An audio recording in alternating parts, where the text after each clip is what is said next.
내 행위를 살펴볼지어다.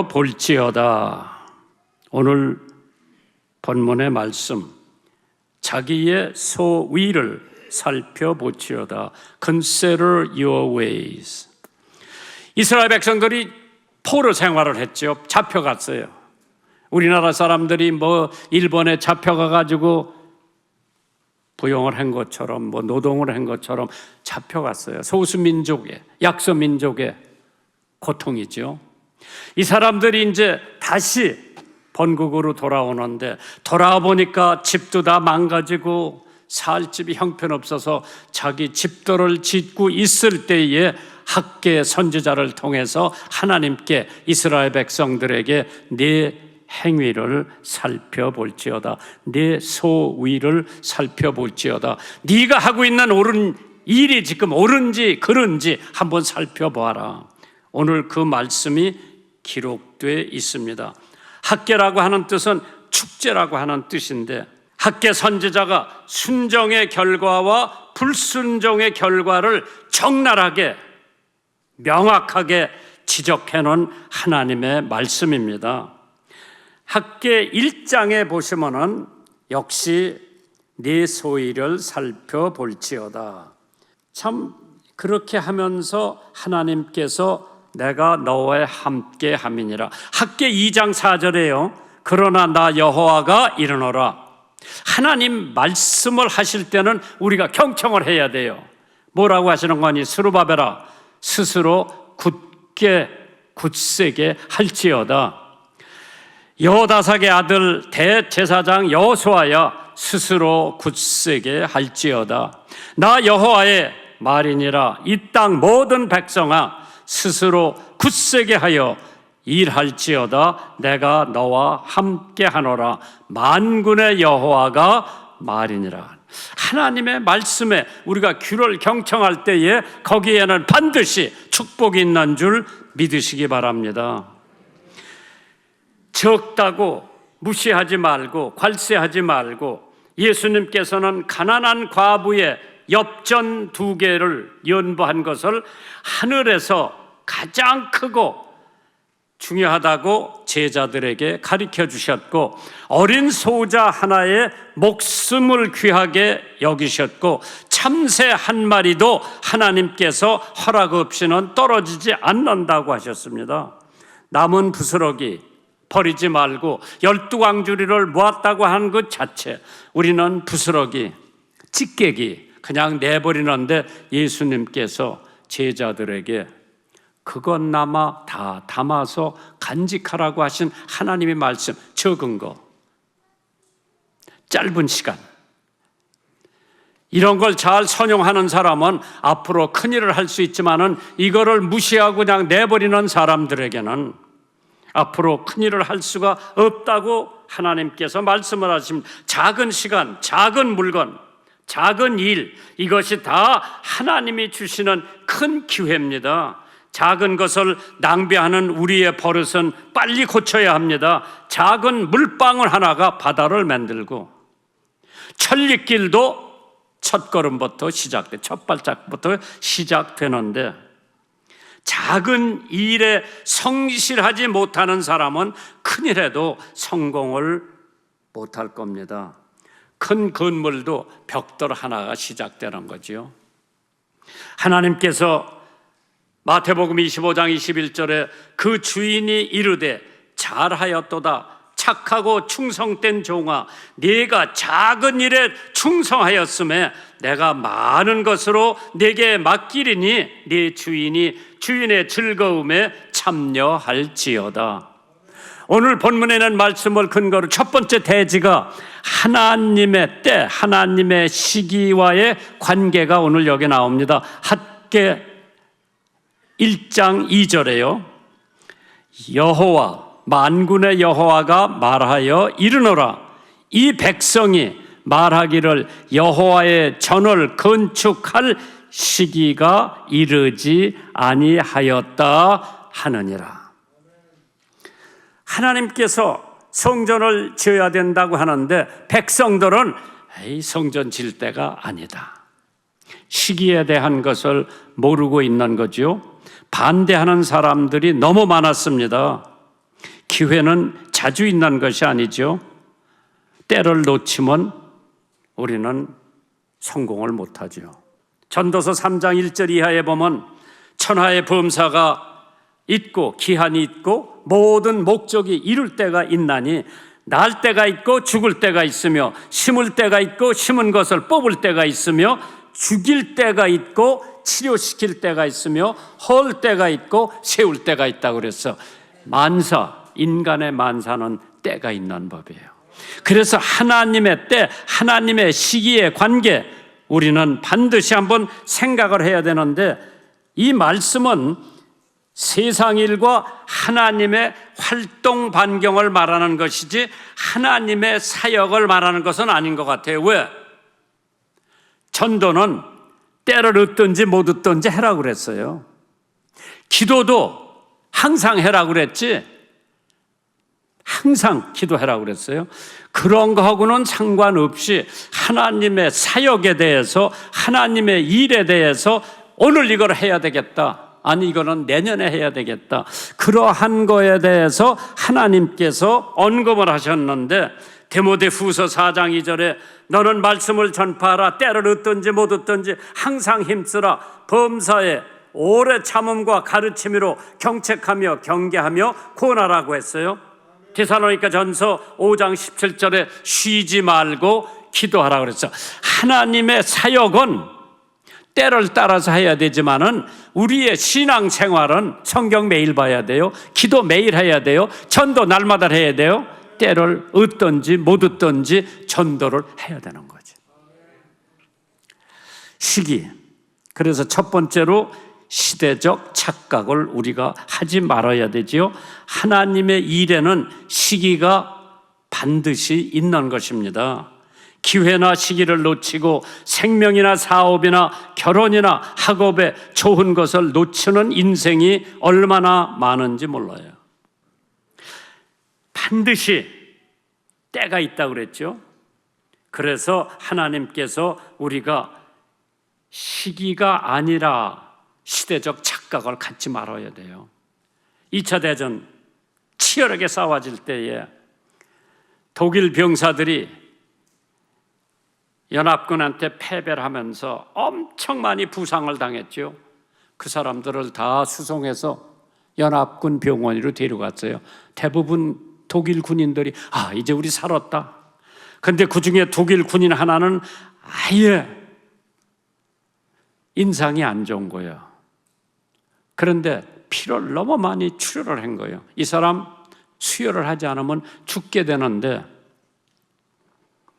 의사가 수혈을 하려고 얘기를 하니까 거부를 하는 거예요. 독일군이요. 거부를 하는데 뭐라고 그러는 거니? 나한테 수혈을 하려고 하는 피가 영국 사람의 피지요. 그러니까 건장한 영국 사람의 피라고, 당신 수혈을 받지 않으면 죽는다 그러니까 영국 사람의 피를 수혈 받느니 나는 죽겠습니다. 그리고 수혈 받지 않고 죽었어요. 영국인이 적군에게 베푸는 사랑을 감사할 줄 모르고 죽어갔습니다. 생명은 피에 있다고 그랬어요. 피 흘림 없이는 사함이 없다고.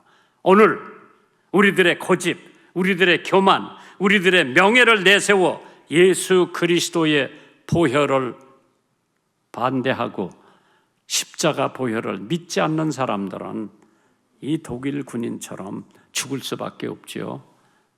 우리는 예수 그리스도의 피를 수혈받지 않으면 우리는 지옥 가요. 히브리서 9장 22절에 피 흘림 없이는 사함이 없다고 했습니다. 두 번째는 사명적 착각을 일으킬 수가 있죠. 학계 1장 4절입니다. 이 성전, 하나님의 성전이 황무하였거늘 너희가 이때에 편박한 집에 거하는 것이 옳으냐 가하냐? 선지자가 질문을 던집니다. 하나님의 성전은 폐허가 돼서 예배를 드릴 수가 없는데 너희들은 편박집에서 집 짓고 잘 살고 있는 게 가하냐? 우리가 이 세상에 태어난 목적은 반드시 있을 겁니다. 하루 밥이나 세 끼니 먹고 이 세상을 떠난다면은 참 허송세월한 거죠. 하나님께서 여러분과 나에게 시대적인 착각이나 우리에게 주어진 사명의 착각은 하지 말아야죠. 하나님께서 왜 우리들에게 새벽 기도의 사명을 주셨나? 열심히 기도하라고. 왜 선교의 사명을 주셨나? 왜 목회의 사명을 주셨나? 그렇기 때문에 사도행전 7장 59절에요.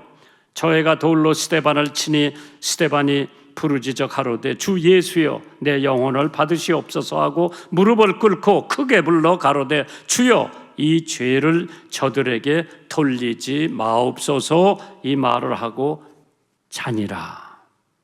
참 스데반 집사지만은 위대한 집사예요. 그는 자기에게 주어진 시대적인 착오가 없었죠. 착각을 안 했어요.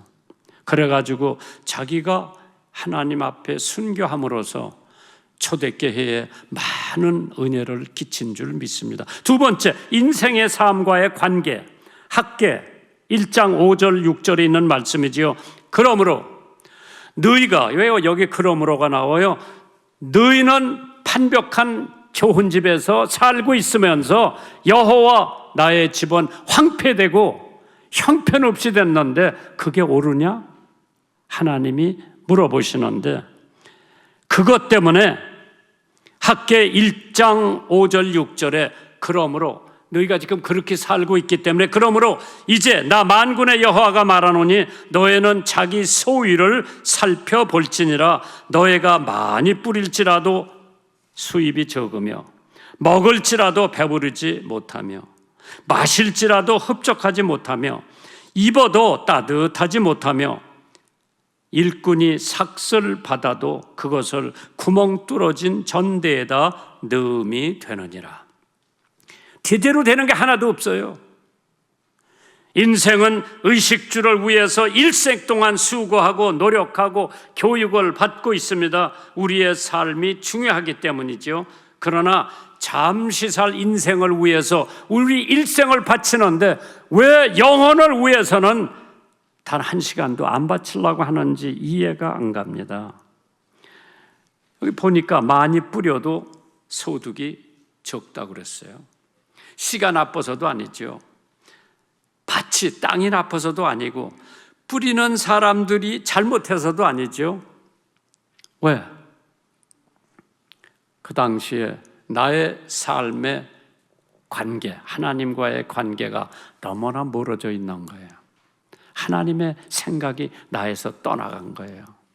내 집 짓고 살아야지, 우리 자식들 잘 교육시켜야지, 거기에만 집념하다가 보니까 하나님의 성전이 황폐돼서 예배를 드릴 수 없는 상태까지 이르렀는데 거기 조금도 관심이 없었던 우리 인생.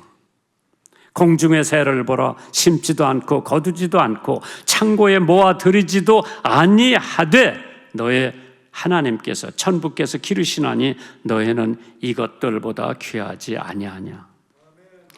씨 뿌리는 비유 여러분 잘 아실 거예요. 마태복음 13장에 씨를 뿌리러 나가서 씨를 뿌렸는데 덜어는 길가에 떨어져서 새가 와서 주워 먹고, 덜어는 흙이 얇은데 돌밭에 떨어져서 흙이 깊지 아니하므로 곧 싹이 나오다가 해가 돋으면 말라 죽고, 덜어는 가시떨기에 떨어져서 가시가 자라면 기운을 받기 때문에 더 자라지 못하는데, 덜어는 그래도 덜어는 어디 떨어졌냐? 좋은 땅에 떨어져서 100배, 60배, 30배의 결실을 맺었다고 하는 하나님의 말씀. 그러면서 욥기가 이렇게 간증을 합니다. 가로되 내가 모태에서 적신이 나왔사온즉 또한 적신이 그리로 돌아가올지나 주신 자도 여호와시요 취하신 자도 여호와시요 여호와의 이름이 찬송 받으실지어다 하고 이 모든 일에 죄를 짓지 않았다고 했습니다. 만족이 없다고 해서 우리 인생 삶의 만족이 왜 먹어도 배부르지 못하다고 그랬죠. 재물의 만족, 지위의 만족, 명예의 만족, 인물의 만족, 이게 다 우리가 지금 가지고 있는 이걸 위해서 우리가 얼마나 노력하는지 모르죠. 얼마가 있어야 만족한가? 우리 인생이 하나님과의 어떠한 관계를 맺었나 굉장히 중요하죠. 그런데 이사야서 55장에 너의 목마른 자들아 물러 나오너라, 돈 없는 자도 나오너라, 너에 와서 사 먹되 돈 없이 값 없이 와서 포도주와 젖을 사라. 너희가 어찌하여 양식 아닌 것을 위하여 은을 달아주며 배부르게 못할 것을 위하여 수고하느냐. 나를 청종하라. 그리하면 너희가 좋은 것을 먹을 것이며 너의 마음이 기름진 것으로 즐거움을 얻으리라. 참 여러 가지로 생각을 해보게 되죠. 바울 사도는 내가 자족하기를 배웠다고 그랬어요. 명절에 큰 날에 예수께서 와서 외쳐 가라사대 누구든지 목마른 자들은 내게로 와서 마시라 그랬어요. 그래서 참 만족이 없지만은 세 번째, 인생의 갈증. 참 우리들은 마실지라도 배우르지 못한다. 이성의 갈증이 있죠. 명예의 갈증, 권력의 갈증, 아름다움, 미의 갈증, 재물의 갈증, 도박의 갈증. 왜? 우리의 인생 삶에 하나님과의 관계에 만족이 있고 없는 거지. 내가 뭐 돈이 많아서 만족하고. 참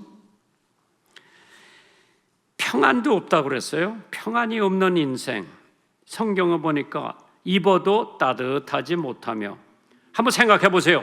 추운 데 있다가 따뜻한 방 아르목에 앉아서 구운 고구마를 먹으면서 밖에 눈이 수복하게 쌓인 것을 보며 깊은 밤을 지내는 평안. 뭘 하고 비교할 수가 있어요? 의의 두루마기를 입어야 하나님께서 의롭다 하시고 하나님께서 의롭다 하셔야 천국에를 간다고 그랬죠. 그 다음에는 재산도 늘지 않는다 그랬어요. 삭슬 받아도 구멍 뚫어진 전대의 넣음이 되느니라. 내가 온 것은 예수님께서 너희에게 생명을 주러 왔노라. 더 풍성한 삶을 주러 오셨다고 했는데 어째 우리 인생의 삶이 죽어라 하고 보리밥만 먹어야 되는지, 쇠빵살이만 해야 되는지, 빚만 지고 살아야 되는지, 늘 구차하게 동기관들한테 손 내밀고 살아야 되는지, 이것이 예수님께서 이 땅에 오신 목적인지, 예수님이 이 땅에 오신 것은 우리들에게 풍성한 삶을 주기 위해서 오셨다고 그러는데 왜 나는 이렇게 지질이 못 사나 생각하는 사람들. 빌립보서 4장 11절에 내가 궁핍함으로 말하는 것이 아니라 어떠한 형편에든지 내가 자족하기를 배웠노라.